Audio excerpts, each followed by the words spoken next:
సబర్కాంత జిల్లా వడియావీర్ భూతియా అనే రెండూర్ల నడుమున్న నదిని దాటబోతే కారుకు కారే కొట్టుకపోయింది. నడుమోతాన బండరాయికి అట్కాయిస్తే ఆగినట్టుంది. మెల్లిగా కారు లోపలికెళ్ళి మీదికెక్కి కూర్చొని బిక్కు బిక్కుమనుకుంటా సాయం కోసం ఎదురు చూస్తున్నారు. ఒడ్డుకు 100 మంది పోగయ్యారు గాని ఏం చేస్తారు. ఇక లాస్ట్కు అక్కడి ఫైర్ పోలీసు వాళ్ళు వచ్చిరు కాపాడుతందుకు.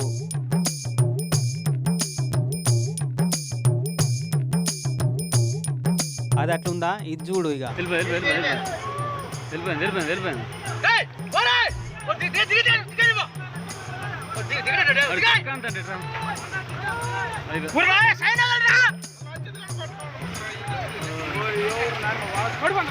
అరే రే పాయరా పాయరా కొట్టుకపోయారా. అయ్యో అగ్గొగ్గ ఉరుకురి దబ్బున అందుతే కాపాడరు జరేవాలన్నా.